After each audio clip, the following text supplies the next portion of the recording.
जय हिंद दोस्तों। आज हम लोग फिर से आधुनिक भारतीय समकालीन कलाकार की सीरीज को आगे बढ़ाएंगे और इस क्रम में हम लोगों ने 304 प्रश्नों को कंप्लीट कर लिया है। प्रश्न संख्या 305 से आगे बढ़ेंगे और प्रश्न संख्या 305 से आगे बढ़ने से पहले आप सभी से अनुरोध है, जो भी मित्र अभी तक चैनल पर नए हैं और उन्होंने अभी तक चैनल को सब्सक्राइब नहीं किया है, वो चैनल को सब्सक्राइब जरूर कर लें और इसके पहले की वीडियो को भी अवश्य देख लें, क्योंकि इसके पहले के वीडियो काफ़ी महत्वपूर्ण है। इसमें हम लोगों ने आधुनिक भारत के जो भी कलाकार रहे हैं उन सभी कलाकारों के बारे में हम लोगों ने विस्तार से अध्ययन कर लिया है और इसके पहले 304 प्रश्नों को भी सॉल्व कर लिए हैं। तो 304 प्रश्न आपके परीक्षाओं में बहुत महत्वपूर्ण है आधुनिक भारतीय समकालीन कलाकार के सीरीज में, क्योंकि इस चैप्टर से बहुत प्रश्न पूछे जाते हैं, खास तौर से टीजीटी और पीजीटी में। टीजीटी और पीजीटी में आप सभी से इस चैप्टर से बहुत ज़्यादा प्रश्न पूछे जाते हैं। हम आपको दिखाएंगे कि इस चैप्टर में जो भी प्रश्न आए हैं वो ज़्यादातर टीजीटी पीजीटी में आए हैं। तो जो भी मित्र अभी तक चैनल को अभी सब्सक्राइब नहीं किए हैं वो चैनल को सब्सक्राइब कर लीजिए। हम बार बार इसलिए कहते हैं क्योंकि चैनल पे अभी 1000 सब्सक्राइबर नहीं हुए हैं, तो आप सभी के बिना सहयोग के ये असंभव है। तो आप सभी लोग अपना सहयोग प्रदान करिए, चैनल को सब्सक्राइब करिए और अपना कीमती सहयोग हमें प्रदान करिए। प्रश्न संख्या 305 की ओर चल रहे हैं। 305 नंबर प्रश्न आपके सामने है। कह रहा है निम्नलिखित कलाकारों को सही क्रम कालानुक्रम में व्यवस्थित करना है। तो आपके सामने कुछ कलाकार दिए हैं, जैसे कि नलिनी मालनी ये 1946 में इनका जन्म हुआ। और शांति दवे 1931 में। और इधर आपके तीसरे कलाकार हैं पारितोष सेन 1918। और इधर परमजीत सिंह ये हैं 1935 ईस्वी के। तो इस तरीके से ये सबसे पहले पारितोष सेन आएंगे, तो Paritosh Sen option number C में आगे हैं, तो यही इसका सही जवाब हो जाएगा। 306 नंबर का प्रश्न आपके सामने है। 306 नंबर का प्रश्न, निम्नलिखित में से तैल चित्र नहीं है। तो निम्नलिखित में से तैल चित्र नहीं है, तो जब पहला नाम आ गया राजा रवि वर्मा का, रावण फाइटिंग जटायु, तो राजा रवि वर्मा भारत के पहले आधुनिक कलाकार हैं जिन्होंने यूरोपीय पद्धति में भारतीय पौराणिक विषयों को चित्रित किया। तो ये नहीं हो पाएंगे क्योंकि इन्होंने सबसे पहले तेल रंग में चित्रण किया था, तो ए गलत हो जाएगा। एम एफ हुसैन द्वारा between the spider and the lamp, ये इन्होंने कैनवास पर तेल माध्यम से चित्रित किया है। तीन महिलाएं हैं और एक के ऊपर मकड़ी है, नीचे लैंप जल रहा है।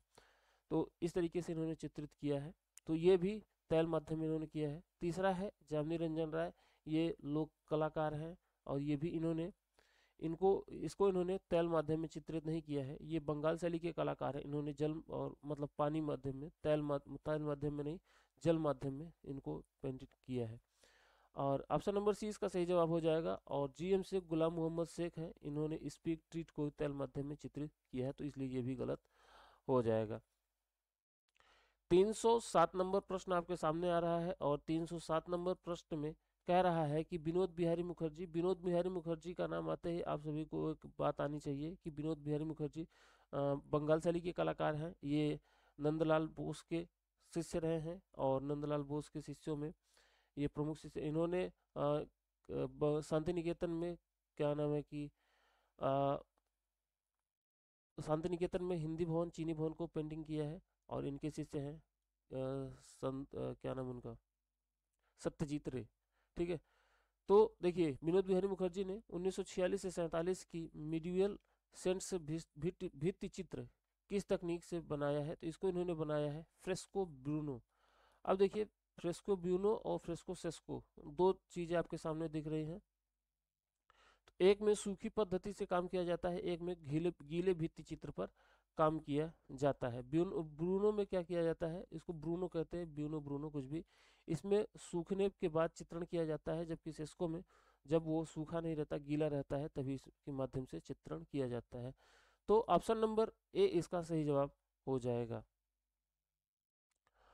आगे देखिए, प्रश्न संख्या 308 नंबर का प्रश्न, मैच द फॉलोइंग कह रहा है। नौ तंत्रवाद जुड़ा हुआ है बीरेन डे से। नौ तंत्रवाद बीरेन डे से। और इधर फोटो यथार्थवाद विकास भट्टाचार्य। और तीसरा है आपका लोक नंदलाल बोस। और अमूर्तन जहांगीर सभा वाला।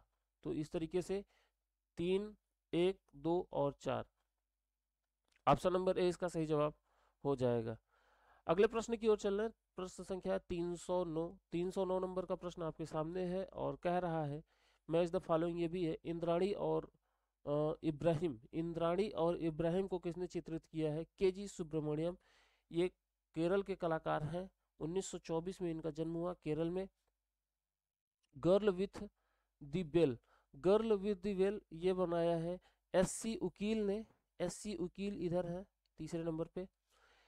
स्वीपरिज। स्वीपरिज को बनाया है के हैबर। केरल के कलाकार, कर्नाटक के कलाकार हैं। और ब्लैक न्यूड बनाया है के एच आरा। ठीक है, तो इस तरीके से 4 3 1 2। 4 3 1 2 ऑप्शन नंबर ए इसका सही जवाब हो जाएगा। अगले प्रश्न की ओर चल रहे हैं। 310 नंबर का प्रश्न। कालक्रम में इनको व्यवस्थित करना है। तो अब देखिए पहले कलाकार हैं विलास शिंदे। विलास शिंदे 1953 में इनका जन्म हुआ। हरेन दास का जन्म 1921 ईस्वी में हुआ था। और वाल्टर डिसूजा का जन्म आपका हुआ था 1957 में। और 57 में अनुपम सूद 1943 ईस्वी में। 1944 ईस्वी में इनका जन्म हुआ था पंजाब में। 1944 में पंजाब में इनका जन्म हुआ था। तो इस तरीके से ऑप्शन नंबर से सी सही होगा। हरेन दास सबसे बड़े हैं 1921 ईस्वी में। अनुपम सूद 1944 ईस्वी में। वाल्टर डिसूजा आपके 1900 नहीं, वाल्टर डिसूजा वाल्टर डिसूजा 1947। और इधर विलास शिंदे 1953। 133 नंबर के ये तो एक भी सही नहीं होगा इस तरीके से। विलास शिंदे 19 एक भी सही नहीं है, सब गलत है। यहाँ पे सी भले लिखा हुआ है। चलिए अगले प्रश्न की ओर चल रहे हैं। अगला प्रश्न 111 नंबर का प्रश्न।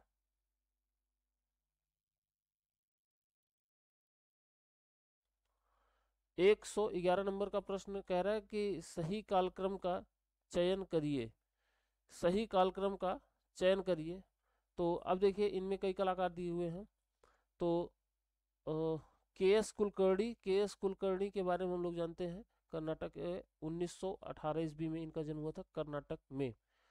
अब्दुल रहमान चुगताई। चुगताई का जन्म 1897 ईस्वी में हुआ था। ये अनिंदा टैगोर के प्रमुख शिष्य रहे हैं। अतुल डोडिया। अतुल डोडिया ये उसके कलाकार हैं, ईचिंग के कलाकार हैं। ए रामचंद्रन ये भी केरल के कलाकार हैं। और यहाँ पे दिख रहा है ऑप्शन नंबर बी इसका सही जवाब यहाँ पे दिख रहा है। ठीक है, देख लीजिएगा। 312 नंबर का प्रश्न दिख रहा है। विनोद बिहारी मुखर्जी ने जब शांति निकेतन में 1972 ईस्वी का टाइल भित्ति चित्र बनाया था वे अंधे थे। ठीक है, 1957 में इनकी आंख का ऑपरेशन हुआ था तो अंधे तो थे ही। चलिए, क्योंकि वे जन्म से पूर्ण रूप से अंधे थे। जन्म से पूर्ण रूप से अंधे नहीं थे, कुछ मात्रा में उनकी आंखें खराब थी। लेकिन बाद में 1957 ईस्वी में जब उनकी आंख का ऑपरेशन हुआ था तब वो पूरी तरीके से अंधे हो गए थे। ए सही जवाब हो जाएगा। 313 नंबर का प्रश्न कह रहा है कि याददाश्त की स्थायित्व किसकी रचना है? ये सेल्वाडोर डाली की रचना है, सब रटना पड़ेगा इसको। ब्लैक लाइन किसकी रचना है? वॉसिली कैंडिस्की ये है। ब्रह्मचारिणी ये रचना है अमृता शेरगिल की। और दी एट्रियम ये है गगनेन्द्र नाथ टैगोर की। यहाँ से ऑप्शन नंबर ए इसका सही जवाब हो जाएगा। 314 नंबर का प्रश्न कह रहा है सही कालक्रम में इसको मैनेज करना है। तो देखिए स्टेला कैम्ब्रिज ये कला इतिहासकार हैं और इनका जन्म हुआ था 1896 ईस्वी में। दूसरे हैं निहार रंजन रे। निहार रंजन रे ये 1903 ईस्वी में इनका जन्म हुआ था। आनंद कुमार स्वामी। आनंद कुमार स्वामी ये क्या नाम है कि वहाँ के कलाकार हैं। कहाँ के? श्रीलंका के। 1977 1877 ईस्वी में इनका जन्म हुआ था। हमने इनको इस तरीके से याद किया, ये 6 साल छोटे हैं अवनींद्रनाथ टैगोर से। इस तरीके से हमने याद किया कि 1871 उनका है तो ये हो गया। और एक कलाकार और हैं रोरिक। रोरिक का जन्म 1874 में हुआ था, 3 साल इनसे छोटे। इस तरीके से हमने लिंक करके याद कर लिया, आपको जैसा अच्छा लगे आप याद कर लीजिएगा। और John C Harrington, John C Harrington अभी भी ये जीवित हैं, वर्तमान के कलाकार हैं। तो इस तरीके से यहाँ बी इसका सही जवाब हो जाएगा। सबसे बड़े हैं यहाँ पे आनंद कुमार स्वामी। 15 नंबर का प्रश्न कह रहा है निम्नलिखित में से कौन से चित्र टेम्परा से चित्रकारी की गई है। तो अमृता शेरगिल ने वुमेन ऑन चारपाई को टेम्परा माध्यम में चित्रित किया है। Man eating jalebi, man eating jalebi ये भूपेन खक्कर की रचना है। मैन ईटिंग जलेबी यायाति सखी भाव, एक यायाति है ए रामचंद्रन की, ठीक है। लेकिन ये जो यहाँ पे यायाति की बात की जा रही है, मैन ईटिंग जलेबी यायाति और सखी भाव ये रचनाएं हैं भूपेन खक्कर की। मैंने इसको इस तरीके से याद किया है, भूपेन खक्कर मतलब भूखड़, भूखड़। और ये जलेबी कौन खाएगा, जो भूखड़ रहेगा। ये ट्रिक है, ये मैं इनके ऊपर इनकी बेइज्जती और तौहीनी नहीं कर रहा हूँ। ये ट्रिक इस तरीके से हमने याद किया, आप इस तरीके से याद कर सकते हैं, या फिर आपको जो उचित लगे याद कर सकते हैं। 317 नंबर का प्रश्न कह रहा है कि अजीत दुबे कहाँ से संबंधित है। ये शायद दूसरी बार प्रश्न आ चुका है, बेंगलुरु से संबंधित है।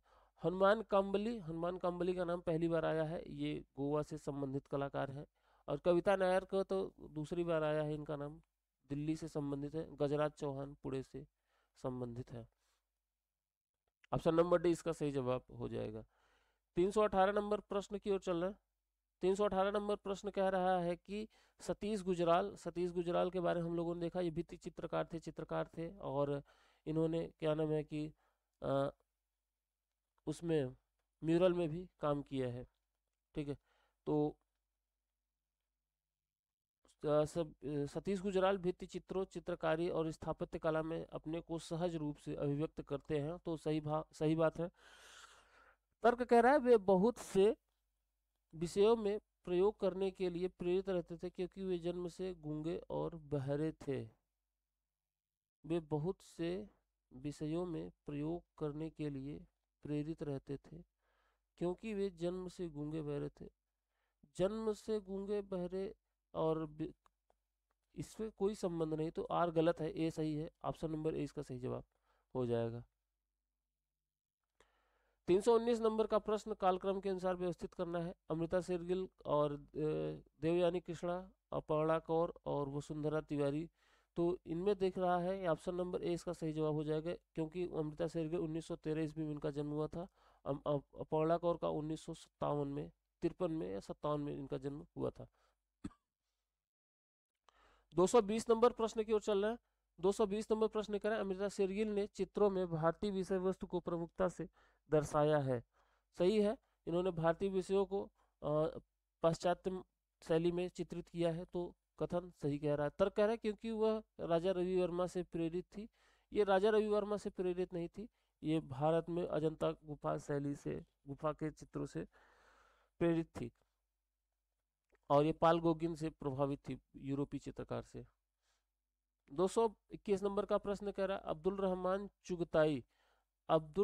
चुगताई ने बनाया ग्लूमी राधिका, और थ्री वुमेन को बनाया है अमृता शेरगिल ने। और रविन्द्रनाथ टैगोर ने बनाया ब्रूडिंग को, और राजा रवि वर्मा ने बनाया महाराष्ट्रियन वुमेन को। ये तीन तो आपको 100% याद रहेंगे। और क्योंकि थ्री वुमेन मैंने कई बार अभी तक जितनी बार मैंने बात किया, अभी तक 321 प्रश्नों में कम से कम 20 बार तो ज़्यादा, 20 बार से ज़्यादा मैंने थ्री वुमेन के बारे में कहा है। अब्दुल रहमान चुगताई के बारे में मैंने भी कहा है कि ये इनकी रचना है ग्लूमी राधिका। महाराष्ट्रियन वुमेन, जब मैं राजा रवि वर्मा के बारे में बात कर रहा तब महाराष्ट्रियन वुमेन की बात किया था। और रविन्द्रनाथ टैगोर की रचना ब्रूडिंग है, और ये क्या नाम है कि काल्पनिक चित्र है। तो यहाँ से ऑप्शन नंबर डी इसका सही जवाब हो जाएगा। 322 नंबर प्रश्न आपके सामने आ रहा है, कह रहा है निम्नलिखित में से कौन मूर्तिकार नहीं है। तो मूर्तिकारों में देखिए गिरीश भट्ट मूर्तिकार हैं, मृणालिनी मुखर्जी, मृणालिनी मुखर्जी ये विनोद बिहारी मुखर्जी की लड़की हैं, और इनका जन्म महाराष्ट्र में हुआ था, याद रखिएगा, महाराष्ट्र में हुआ था। हालांकि इनके पिताजी का जन्म पश्चिम बंगाल में हुआ था, लेकिन इनका जन्म महाराष्ट्र में हुआ था। ये भी थी मूर्तिकार के रूप में जानी जाती थी। और बालन नाम्बिया ये भी मूर्तिकार थे, जबकि पी आर दरोजा ये मूर्तिकार नहीं थे।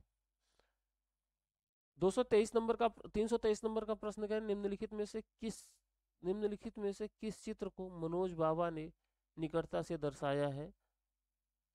किसके चित्र मनोज बाबा ने, किसके चित्र कह रहा है, किसके चित्र मनोज बाबा ने निकटता से दर्शाए हैं। अपर्णा कौर के चित्र मनोज बाबा ने निकटता से दर्शाए हैं। 324 नंबर का प्रश्न आपके सामने आ रहा है, और 324 नंबर का प्रश्न कह रहा है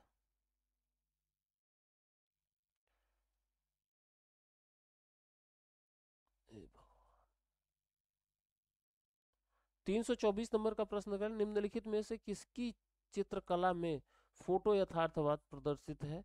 तो विकास भट्टाचार्य के चित्रकला में फोटो यथार्थवाद प्रदर्शित है। फोटो यथार्थवाद का मतलब जैसा देखा वैसे चित्रित कर दिया। 325 नंबर प्रश्न, कृष्णा रेड्डी कहाँ से संबंधित है। तो कृष्णा रेड्डी का जन्म 1925 ईस्वी में हैदराबाद मतलब आंध्र प्रदेश में हुआ था। 326 नंबर का प्रश्न, मैच द फॉलोइंग, ये मैच करने के लिए है। और पहला आपके सामने नाम दिख रहा है राजा रवि वर्मा। तो राजा रवि वर्मा ने 1896 ईस्वी में लिथोग्राफ या ओलियोग्राफ की स्थापना किया था घाटकोपर में, मतलब कि मुंबई में। सनतकर, सनतकर का नाम आप सभी ने कई बार सुना होगा। सनतकर का नाम किससे संबंधित है। तो सनतकर का नाम संबंधित है, 326 नंबर प्रश्न, सनतकर का नाम जो संबंधित है काष्ठ उत्कीर्णन से लकड़ी को ये काट के उसमें चित्रण किया करते थे। अनुपम सूद का नाम आप सभी जानते हैं कि ये एक्वाटिंट में, और ये कृष्णा रेड्डी विस्कोसिटी में ये फेमस है, तो इसको इसमें, और अनुपम सूद एक्वाटिंट में। तो 326 नंबर का अगले पेज में है, तो इसका सही जवाब हो जाएगा ऑप्शन नंबर ए। ठीक है। और 327 नंबर का प्रश्न आपसे कह रहा है कि रे मकर किससे संबंधित है। तो रे मकर का संबंध सिरेमिक्स से है, मतलब ये मिट्टियों से मूर्ति बनाते थे। सीमा कोहली का संबंध है चित्रकला से।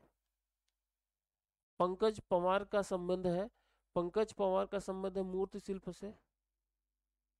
और पीडी धूमर का संबंध ग्राफिक्स से है। 228 नंबर के प्रश्न की ओर चल रहे हैं, रघु राय का संबंध है फोटोग्राफी से। जे स्वामीनाथन कर्नाटक के कलाकार हैं, इनका संबंध है चित्रकला से। सुबोध गुप्ता महाराष्ट्र में से संबंधित ये कलाकार हैं, और इनका संबंध है संस्थापन कला से, मतलब कि स्थापत्य कला से। गुरुचरण सिंह सिरेमिक्स में मूर्तियां बनाते थे। 329 नंबर का प्रश्न आपसे कह रहा है कि कथन कह रहा है मंजीत बाबा का आकृति चित्रण मंजीत बाबा का आकृति चित्रण परंपरा की अभिव्यक्ति और इसका खंडन दोनों है। तो कथन सही है। तर्क कह रहा है कि क्योंकि उनका ग्रामीण पृष्ठभूमि था और जाति पूर्व धारणा नहीं थी। आर गलत, ए सही, ऑप्शन नंबर 20 का सही जवाब हो जाएगा। मंजीत बाबा पंजाब से संबंधित कलाकार हैं, और ये फिल्मों में चित्रकारी भी किया करते थे, और ये थिएटर भी किया करते थे। सुल्ताना डाकू इनका प्रमुख किरदार रहा है। 330 नंबर का प्रश्न कह रहे हैं, निम्नलिखित में से किसके चित्र तांत्रिक भाव से प्रेरित हैं। ये जी आर संतोष, गुलाम रसूख संतोष साहब हैं। ये कश्मीर में इनका जन्म हुआ था। कश्मीर में 1929 ईस्वी में इनका जन्म हुआ था। 331 नंबर का प्रश्न आपके सामने आ रहा है। 331 नंबर का प्रश्न कह रहा है कि कालक्रम के अनुसार इनको व्यवस्थित करिए। तो यहाँ पे जो दिख रहा है, के एस कुलकर्णी कर्नाटक के कलाकार, और ए एम देवियर वाला, फिर विपिन बिहारी गोस्वामी, फिर विमन बी दास, ये सही क्रम होगा।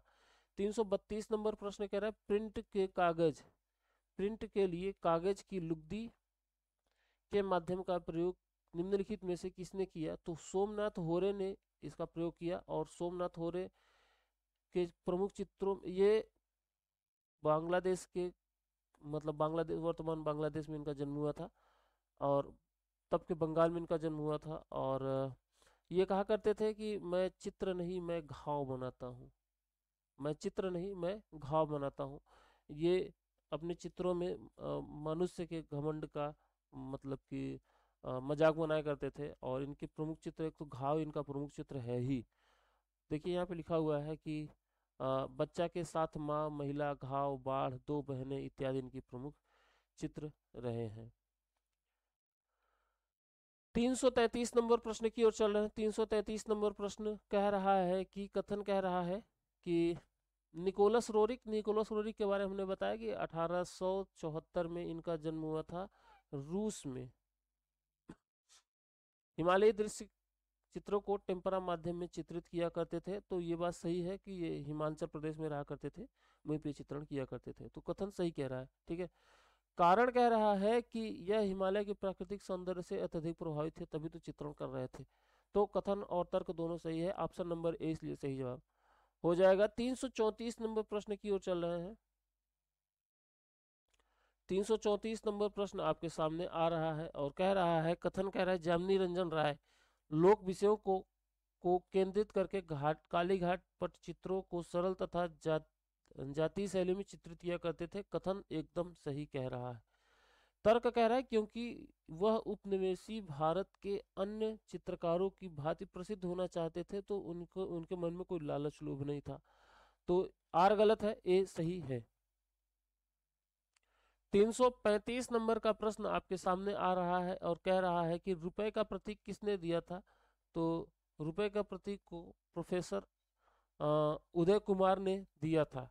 तो यहाँ से ये इसमें मिल जाएगा। तैल चित्रण भारत में शुरू किया था राजा रवि वर्मा ने।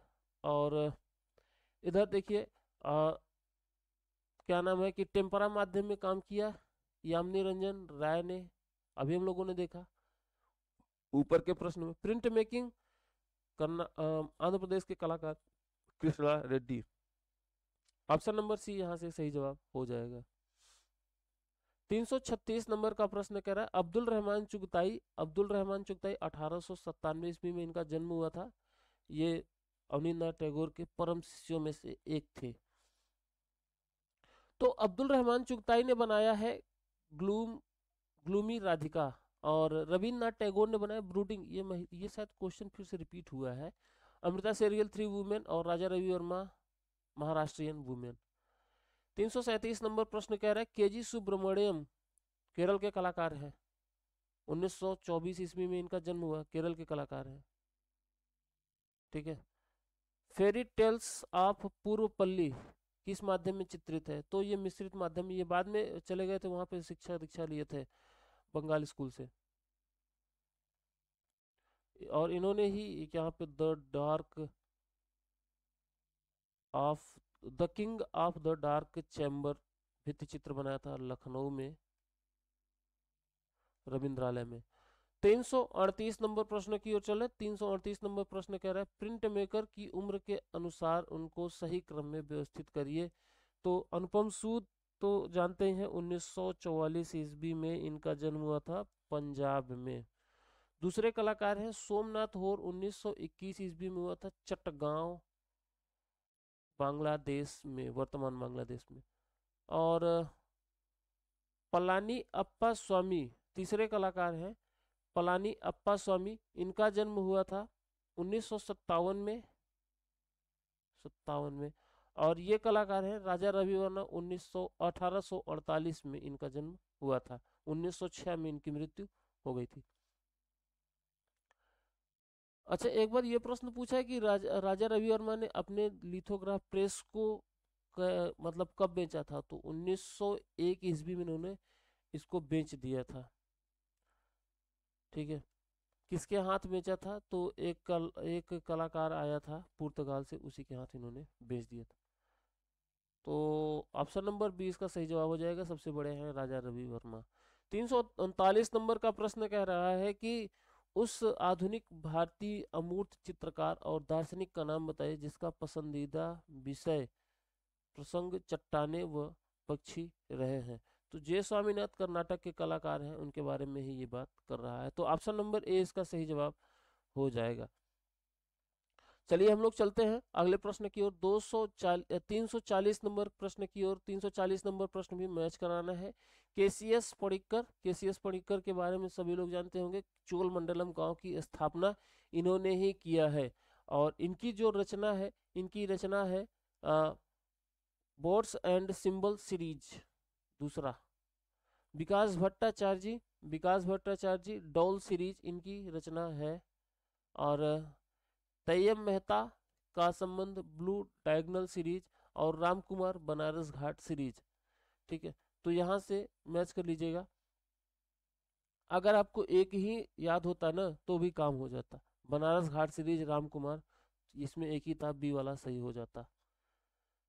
341 नंबर प्रश्न कह रहा है वर्ड्स एंड सिंबल्स, मतलब वर्ड्स एंड सिंबल्स शब्दों और प्रतीकों की श्रृंखला को किसने चित्रित किया। अभी हम लोगों ने देखा इसके पहले वाले प्रश्न में केसीएस पडिक्कर चोल मंडलम गांव के संस्थापक 1911 ईस्वी में इनका जन्म हुआ था। तो ये इन्होंने ही बनाया वर्ड्स एंड सिंबल्स। ठीक है, चलिए अगले प्रश्न की ओर चल रहे हैं। अगला प्रश्न 342 नंबर का प्रश्न कह रहा है कि दिलीप तामुली क्या थे, ये छापाकार थे। एसजी वासुदेव ये चित्रकार थे। ध्रुव मिस्त्री ये मूर्तिकार थे, बहुत प्रसिद्ध हैं ध्रुव मिस्त्री। ठीक है, और ताता थारड़ी ये चलचित्र कला से संबंधित थे। इस तरीके से यहाँ ऑप्शन नंबर ए इसका सही जवाब हो जाएगा। 343 नंबर प्रश्न की ओर चल रहे हैं। 343 नंबर प्रश्न कह रहा है 1936 ईस्वी में वोट ऑन दी पद्मा काष्ठ चित्र किसने बनाया था। तो काष्ठ चित्र के लिए हम लोग जानते हैं कि रमेंद्र नाथ चक्रवर्ती काष्ठ चित्र के लिए बहुत प्रसिद्ध है। तो इन्होंने ही वोट ऑन दी पद्मा बनाया था। 1957 ईस्वी में एफ एन सूजा द्वारा बनाए गए चित्र पोर्ट्रेट एंड टाउनशिप का माध्यम क्या था। तो इन्होंने बनाया था कलम और स्याही माध्यम से। एफ एन सूजा के बारे में खूब आप लोग जानते होंगे कि इनका जन्म गोवा में हुआ था और 1924 ईस्वी में। 1924 ईस्वी में कई कलाकार, 1924 और 1925 ईस्वी में कई कलाकार हैं। जैसे 1925 ईस्वी में तो कृष्णा रेड्डी हो गए, और कौन हो गया, सतीश गुजराल हो गए। तो इस तरीके से 1924 ईस्वी में ये हो गए, 1924 में सूजा हो गए, और कौन हो गया, के जी सुब्रमण्यम हो गए। इस तरीके से कई कलाकार हैं। चलिए अगले प्रश्न की ओर चल रहे हैं। 345 नंबर का प्रश्न आपके सामने है। 345 नंबर प्रश्न आपसे कुछ नहीं कह रहा जरा। 345 नंबर प्रश्न कह रहा है कि राजा रवि वर्मा और रविन्द्रनाथ टैगोर, यामिनी रंजन राय, नंदलाल बोस। तो अगर आपको यहाँ पे पहले तो सभी कलाकारों के बारे में पता होगा, लेकिन ज़्यादातर तो आप देख रहे होंगे कि राजा रवि वर्मा इसके पहले प्रश्न में आया था। क्या नाम है, महाराष्ट्रियन वुमेन, मतलब मराठी गर्ल को इन्होंने बनाया, मराठी महिला को बनाया। और देखिए स्वतंत्रता से संबंधित जो भी चित्र हैं या संविधान में जो भी चित्र बना है वो ज़्यादातर चित्रों को नंदलाल बोस ने बनाया। तो दांडी यात्रा को नंदलाल बोस से मिला दीजिए। यामिनी रंजन राय लोक कला से प्रभावित कलाकार थी, तो इन्होंने बनाया माँ और बच्चा। रविन्द्रनाथ टैगोर ज्यादातर महिलाओं के या स्त्रियों के चित्रण किया करते थे, तो नृत्य करती महिला इन्होंने बनाया है। इस तरीके से आप मैच कर सकते हैं। चलिए 346 नंबर प्रश्न की ओर चल रहे हैं। कह रहा है कि किसके चित्र में फोटो रियलिज्म का चित्रण किया गया है। तो विकास भट्टाचार्य जी के चित्रों में फोटो रियलिज्म को प्रदर्शित किया गया है। तो ऑप्शन नंबर डी इसका सही जवाब हो जाएगा। अगला प्रश्न है विनोद बिहारी मुखर्जी कोलाज तकनीक किस आधुनिक पाश्चात्य कला से प्रेरित थे। तो विनोद बिहारी मुखर्जी जी प्रेरित थे घनवाद से। तो ऑप्शन नंबर ए इसका सही जवाब हो जाएगा। यही फिर मिलते हैं। आज 347 प्रश्न हो गए। मिलते हैं फिर अगले वीडियो में। अपना ख्याल रखिए, चैनल को सब्सक्राइब करते रहिए, अपना सपोर्ट प्रदान करिए। जय हिंद, जय भारत।